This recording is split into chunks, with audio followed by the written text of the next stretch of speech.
பங்குச்சந்தை பகுப்பாய்வில் கூறப்படும் காணொளியை காண வந்த அனைத்து நண்பர்களுக்கும் வணக்கம்.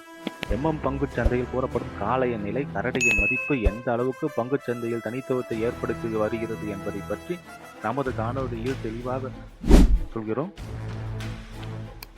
பங்குச்சந்தையில் கூறப்படும் கருத்துக்கள் அனைத்தும் தனிப்பட்ட கருத்து, கல்வி நோக்கத்துக்காக மட்டுமே கூறப்படுகிறது. வாங்க காணொளி உள்ள போலாம். நிஃப்டி 50 புதன்கிழமை பங்குச்சந்தையுடைய காலையோட பிரைமரி ரெசிஸ்டன்ட் R1 R2 கரண்டியோட பிரைமரி சப்போர்ட் S1 S2 பார்ப்பதற்கு முன்பு இன்று பங்குச்சந்தையில் பிரைமரி ரெசிஸ்டன்ட் பிரைமரி சப்போர்ட் எவ்வாறு செயல்பட்டது என்று சொல்லி பார்ப்போம்.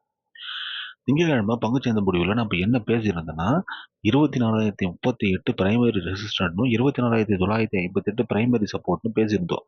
இன்று பங்குச்சந்தையோட துவக்கம் பிரைமரி ரெசிஸ்டன்ட்டுக்கு மேல 24,280 என்ற நிலையில் பங்குச்சந்தை துவக்கப்பட்டது. துவக்கம் கிடைச்ச உடனே கரடிகள் பிரைமரி ரெசிஸ்டன்ட்டுக்கு கீழே போற மாதிரி முயற்சி பண்றாங்க. அங்க காளைகள் தடுத்து நிறுத்தி பிரைமரி ரெசிஸ்டன்ட்ல R1 என்ற நிலையை அடைய முடியாம இன்று பங்குச்சந்தையோட முடிவு 24,261. இதை பொறுத்து புதன்கிழமை பங்குச்சந்தையுடைய காலையோட பிரைமரி ரெசிஸ்டன்ட் R1 R2 கரடியோட பிரைமரி சப்போர்ட் S1 S2 என்னன்னு பார்க்கலாம். நிஃப்டி 50 இன்று பங்குச்சந்தையோட முடிவு 24,261. இதை பொறுத்து நாளை பங்குச்சந்தையுடைய காலையோட பிரைமரி ரெசிஸ்டன்ட் 24,332, R1 24,462, R2 24,588.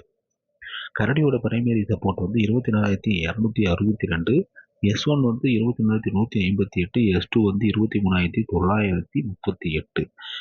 பங்குச்சந்தை பகுப்பாய்வில் கூறப்படும் கருத்துக்கள், நிலை மதிப்புகள் உங்களுக்கு பிடித்திருந்தால் லைக், ஷேர், சப்ஸ்கிரைப் பண்ணுங்க. உங்கள் கருத்துக்களை கமெண்ட் பாக்ஸில் தெரிவிக்கவும். நன்றி.